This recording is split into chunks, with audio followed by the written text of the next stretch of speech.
Welcome to Pod Save America. I'm John Favreau. I'm Tommy Vitor. Later in the pod, Tommy talks to J.D. Scholten, the Democrat running for Congress in Iowa's 4th District against Republican Steve King, who's actually a white nationalist. He's a terrible, terrible person.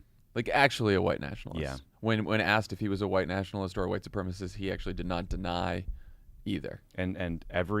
He was Ted Cruz's national campaign co-chair. Mm-hmm. Paul Ryan lets him in every meeting they ever have with the caucus. They fundraise with them. That's your party, Republicans. So that's who we're going to be hearing from J.D. Scholten, who's trying to take him on. He's got an uphill climb, despite all that, because it's a pretty conservative district of Iowa. But Tommy has a good conversation with him. Tommy, who are you interviewing for Pod Save the World this week? Back in the saddle. Man, back in the saddle. Well, there's a lot going on. I'm going to talk to Mehdi Hassan, who is a fantastic writer and podcaster at The Intercept and Al Jazeera. I wanted to talk about this ongoing dust-up of Saudi Arabia and more importantly focus on what they're actually doing in Yemen, because it's a humanitarian catastrophe. Yeah. And I don't think it's getting the attention it's due.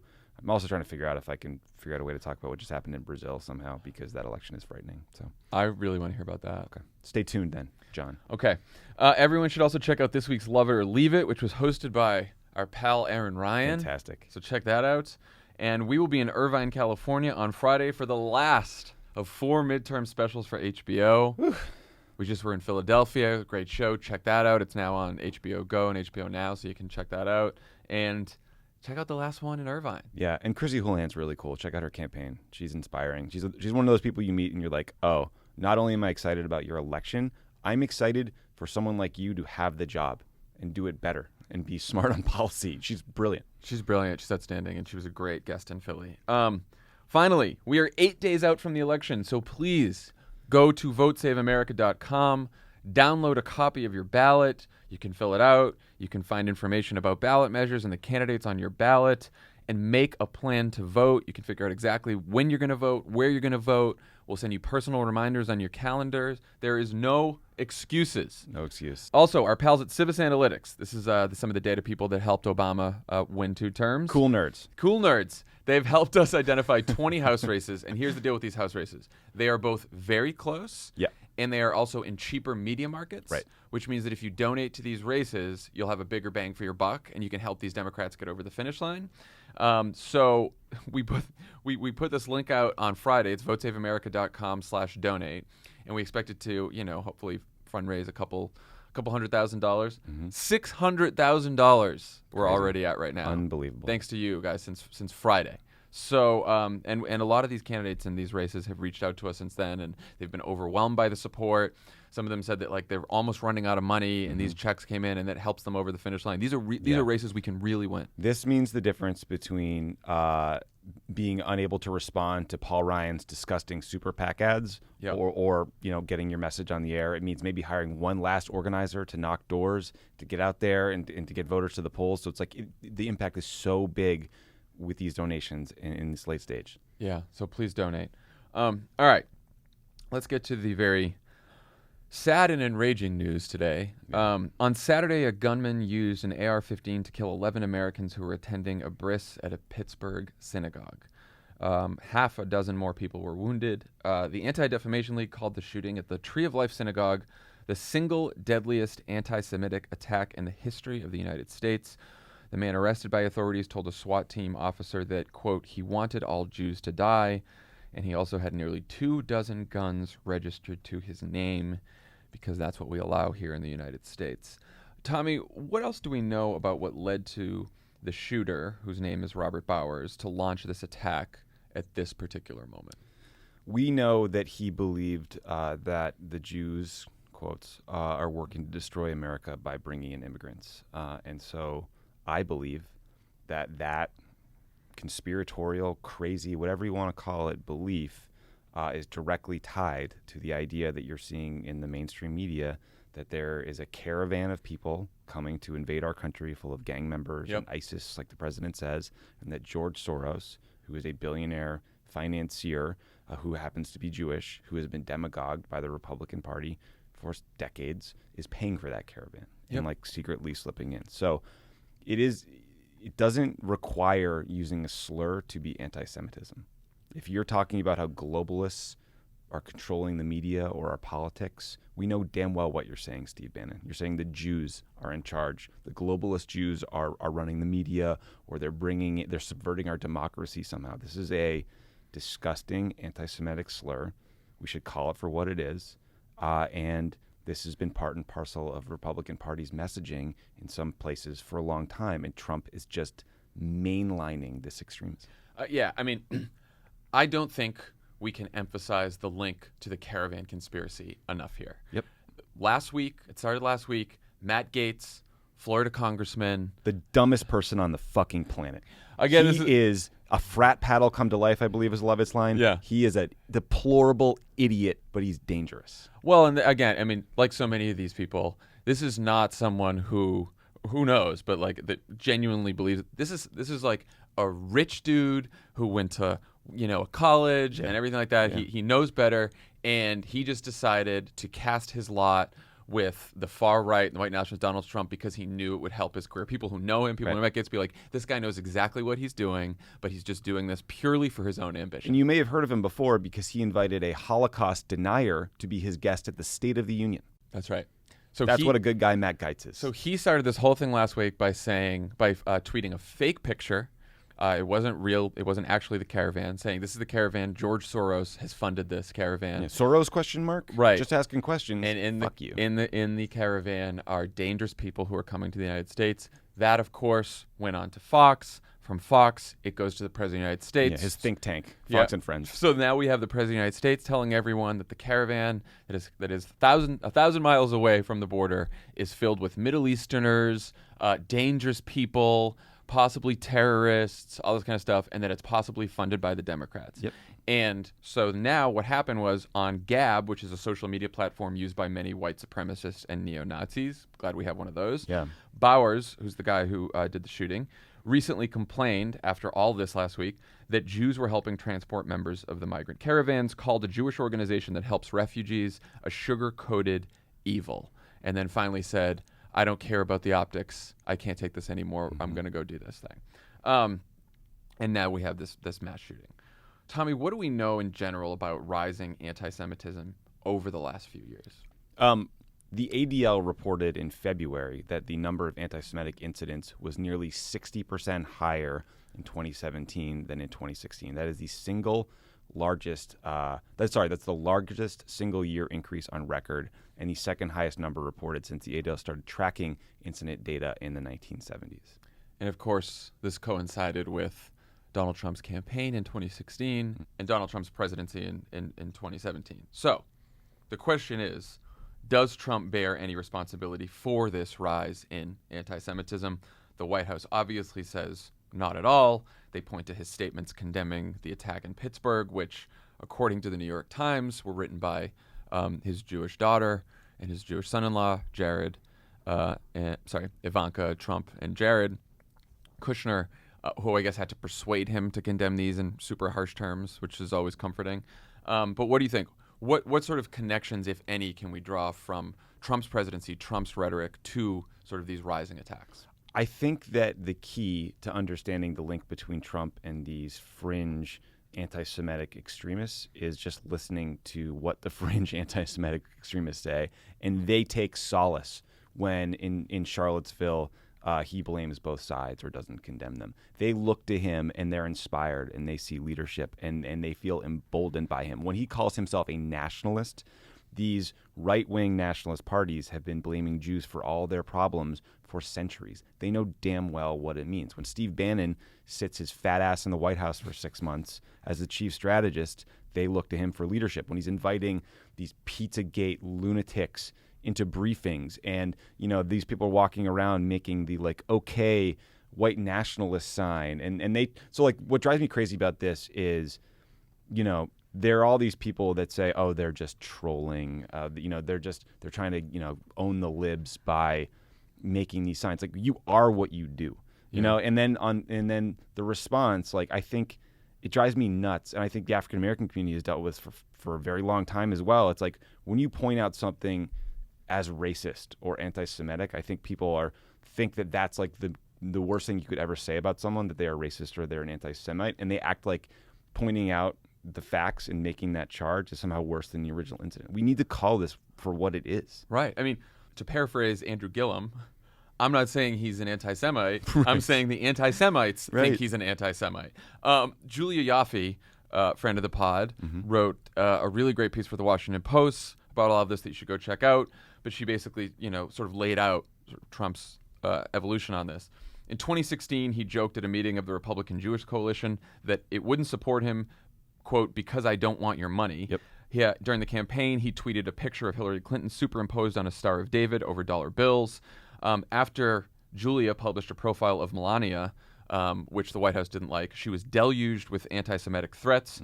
Trump was asked to condemn those attacks on Yaffe from his supporters, and he said, quote, I don't have a message for them. And of course, as you pointed out, the worst example is Charlottesville. People marching in Charlottesville chanting, Jews will not replace us. Yep. And Donald Trump saying there were fine people on both sides.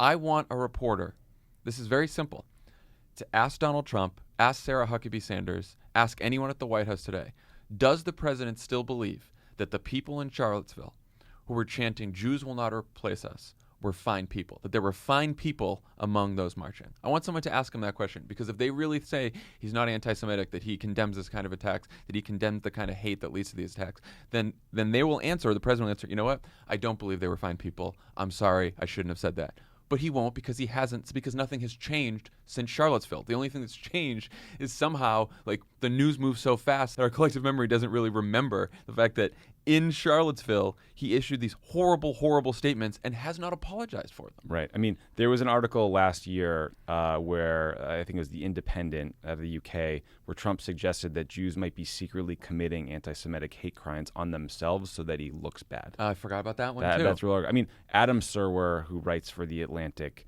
wrote, I think, as crystal clear a piece about how the spark for the worst anti-Semitic massacre in American history was a racist hoax that was kind of came through the weird Twitter ecosystem through Lou Dobbs, and then got on Fox and Friends, and then got to the president. And he decided that he was going to demagogue a caravan of desperate people because he thought it was going to be an election issue. That inspired this individual to do what he did. Yeah. Period. I keep thinking, like, because the Republican line is, well, no one can control what their supporters do on either side, and there's rhetoric on both sides that's gotten out of hand, right? But what would we be saying right now if these perpetrators of these crimes, or of this hate and this violence that we've seen over the last week, were Muslim?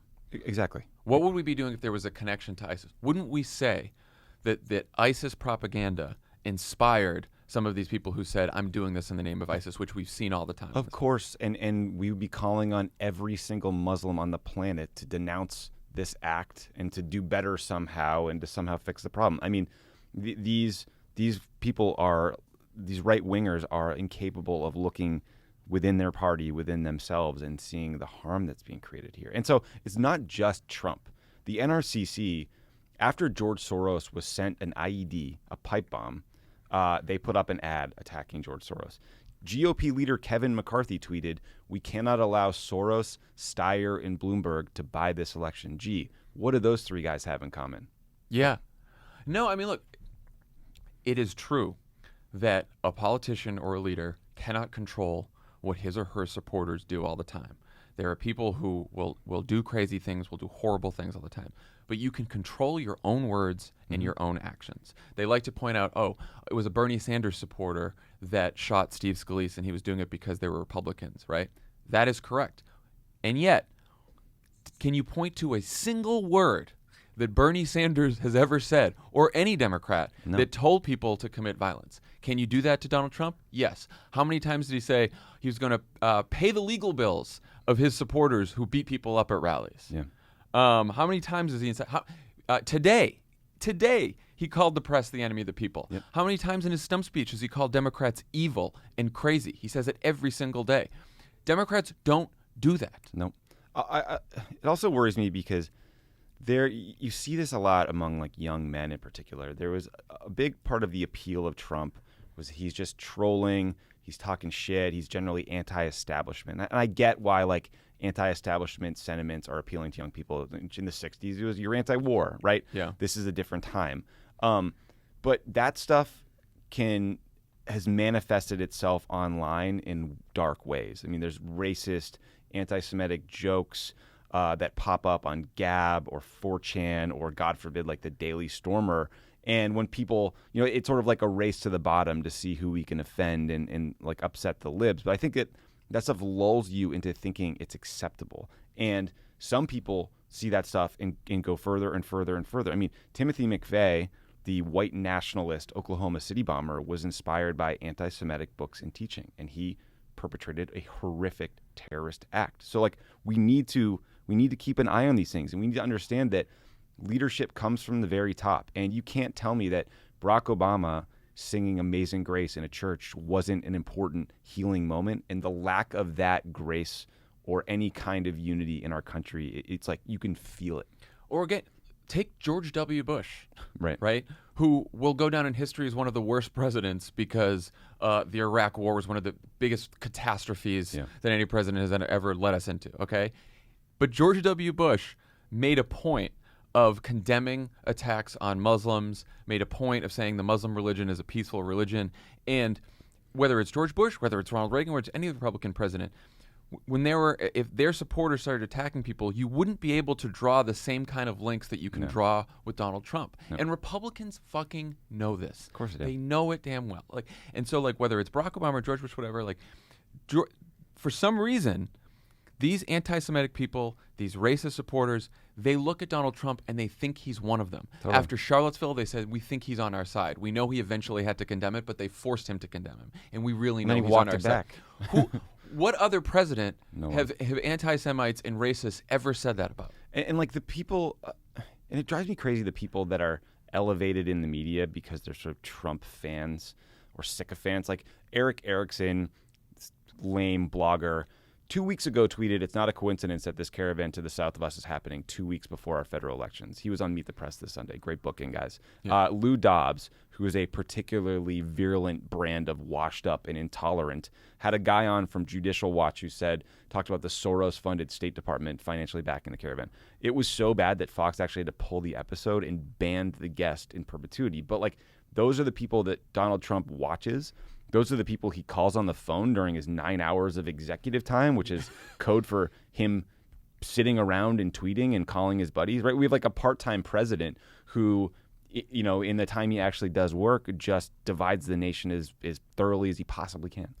If the President of the United States and Republicans in Congress truly believed that these kind of attacks and this kind of hate and stuff like that was awful and they wanted to condemn it, they could decide to comport themselves differently in these final weeks of the election, right? Instead, this is what happened. Let's talk about Trump's general response to not just what happened in Pittsburgh, but all of the incidents of hate and violence last week. In addition to the worst anti-Semitic massacre in the United States history, we saw a mass assassination attempt of Democratic leaders and the murders of 2 African Americans in Kentucky by a gunman authorities say tried to enter a predominantly black church in the moments before the attack. The president has responded to these incidents by continuing to hold political rallies and send tweets where he attacks his opponents, attacks the very people who were sent mail bombs. George Soros, Tom Steyer, Maxine Waters, and attacks the media as the enemy of the people, which he did this morning. And Republicans, as you said, they continue to run these ads from the Congressional Leadership Fund, which is Paul Ryan's super. What is going on here? Why are they doing this? I cannot fathom it. And just a quick aside, one conversation we're not having, which is very frustrating, is about gun control. Yeah. And when 58 people were killed in the Las Vegas massacre, 500 of them injured, he promised he'd take action on bump stocks and background checks and all these things, but he did absolutely nothing. And here we are again, another guy with an AR-15 shooting up a community. But I mean, to your broader point, they gave up so long ago on checking him in any way. And I don't think they will find any courage until we win in the midterms. That's our only hope. Well, they could very easily have said, you know what? This has all gotten too far. We don't want we don't want the votes of racists. We don't want the votes of anti-Semites. And you know what? In these last weeks, let's make this an election about issues. We're going to have ads up about tax cuts, about immigration. about the issues that we differ on, okay? But we are not going to make these attacks on Democrats. We're not going to attack George Soros. We're not going to have these gross ads up. It is time for the country to. They could have done all that. Could have done that, yeah. They need the votes. Sad sack policy wonk. Paul Ryan could have run on his big tax cut, his crowning achievement. But no, he's running a series of racist ads through his super PAC where he's calling out an African-American candidate for having released a rap album. He's calling out AFTAB, for ties to terrorism. They're the most specious, disgusting, racist things you've ever seen. Like, this is their playbook. They're all running the Trump playbook. Yeah. Period. How do you think the media should cover this? Are they doing it well? Republicans are obviously pushing the message here that both sides are to blame for the rhetoric. How's the media handling it? I mean, I think they're I was apoplectic a week ago during the caravan discussions because I thought that they were just getting led down this road of manufacturing a crisis because it was politically helpful to Trump. I think we've gotten away from that because of horrific events. I think a few things in this instance. Like, one, there is a sense, I think, that threats made online maybe or conversations online aren't as real or aren't as dangerous, and that is completely false. And there are all these people, I think, who live in a world where they follow these white nationalists and these white extremists online, have been trying to sound the alarm about this stuff, and we need to take that a lot more seriously. Like, I keep thinking about in 2009 when we were all in the White House, the Department of Homeland, in 2009 when we were still in the White House, DHS released this report that had actually been commissioned by the Bush administration about the rise in right-wing extremism and radicalizations. And basically it said, these economic conditions could lead to increased radicalization and recruiting. They felt reminiscent of the economic conditions in the 90s that led to Timothy McVeigh. People were scared of more gun control. They were stockpiling weapons. And the thing that was sort of politically explosive was that they were trying to recruit veterans. And basically, the right-wing PC police shouted down this report and made us walk away from it. And instead of having a real conversation about what was happening and the threats from within, we dismissed it as, somehow targeting Republicans. Like, I think since 9/11, we've been so conditioned to look externally for threats and the things we fear from like ISIS and Al-Qaeda, and that's understandable. But we really do need to focus more on these right-wing, homegrown extremist groups because communities of color, the Jewish community, they're being literally terrorized and murdered. How do you think Democrats should handle this? Does this change the dynamic of the midterms in any way? It does feel like over the last week there's been a shift where A, things have gotten a lot scarier. Yeah. But B, the focus has gone from, Trump was able to keep the focus on first it was Kavanaugh, then it was the caravan.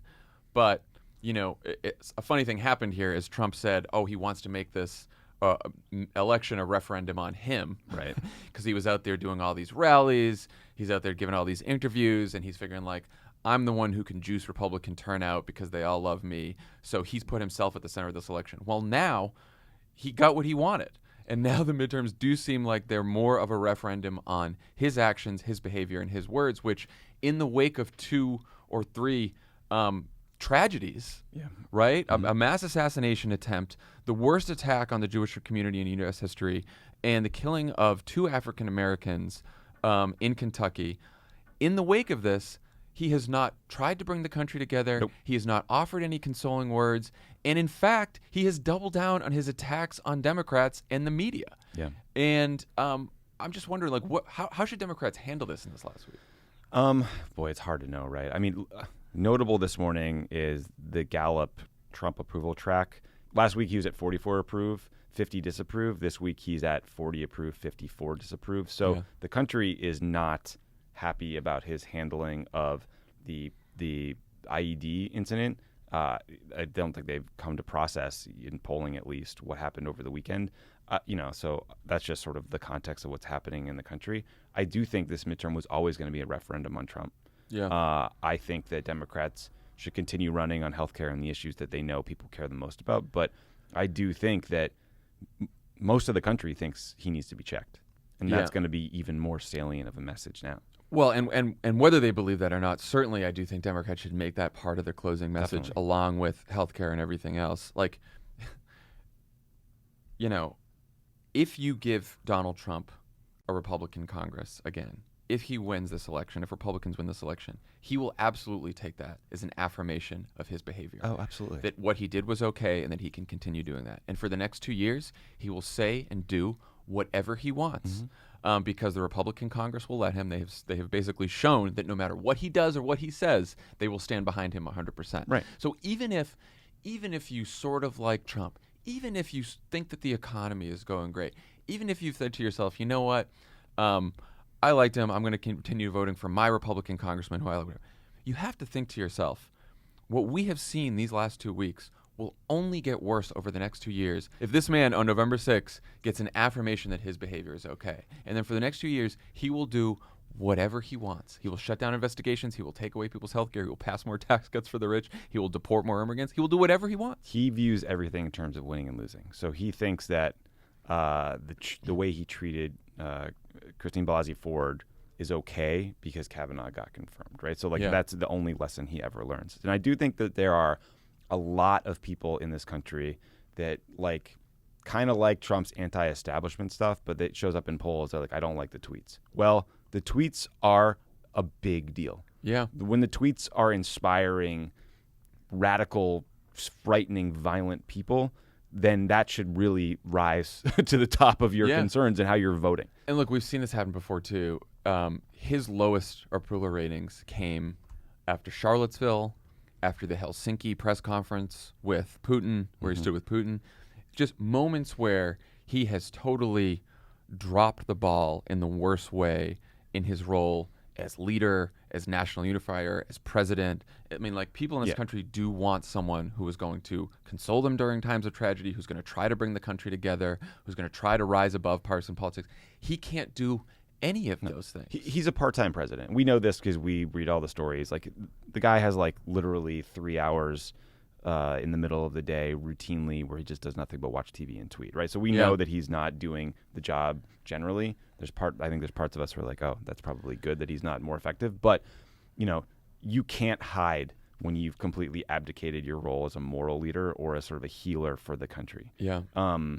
Period. And I do think Democrats in this last week should think about including in their message when they're on the stump, it is Democrats' job in a way, because there's such a vacuum of leadership on the Republican side, to show people what real leaders sound like and look like and what real leaders do. I keep thinking of Andrew Gillum's closing statement in his debate with Ron DeSantis when he said, in Trump's America, we've been led to believe that we've got to step on our neighbor's shoulder and their back and their face in order to get ahead. Well, I reject that. And I do think we've got to give people a reminder of what, America can be when it has real leaders who are willing to rise above all this bullshit, And you saw some of this in the wake of Pittsburgh. CBS reported that Demas Celebarios and his family drove to Pittsburgh from New York City. This is an African-American family who were also first responders to the Emmanuel AME shooting in Charleston. And he said, all faith communities, no matter nationality or race, need to stick together and support each other in times like these. There was the leader of an Islamic center in Pittsburgh announces that the Muslim community has raised more than $70,000 for synagogue attack victims. And of course, think about the Jewish center itself and the Jewish organization that was helping refugees who were Muslims that were targets of the attack.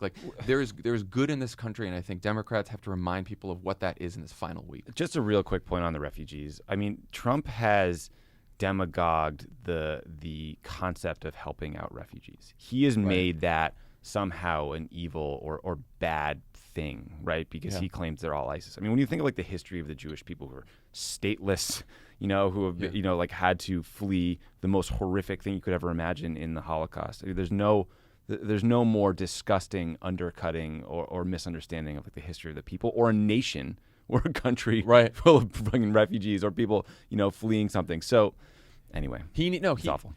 Because he needs an enemy to win. Yep. He needs people angry with each other and afraid of one another.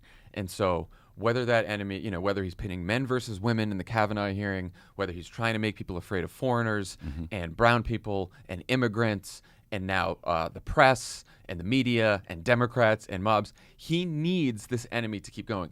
His enemy, Trump's enemy, is unity. Yeah. This country coming together. And voting. And this country voting and people engaged and people supporting each other, even if you don't look like each other or pray like each other or love like one another. That's the worst news for him. Yep. That's how he doesn't win, because then there's no need for Donald Trump if people fail together, you know? So he is going to try his fucking damnedest in this last week to make sure that he calls out all the enemies he can. Today it's the press. He's sending 5,000 troops to the border because he hopes the caravan will be back in the news. Nonsense. They are desperate for people to find enemies, to hate one another, to be angry with one another. And I think what Democrats have to do is show the country that there is another way. Yeah. There are good people. There are a lot of people showing grace in this moment. It is deeply unfortunate that our president isn't one of them. Yeah. But we can elect really good people to Congress who can make it a better place. And you will be talking to one of those people next. J.D. Scholten, who's running for Congress against Steve King in Iowa, joins us after the break.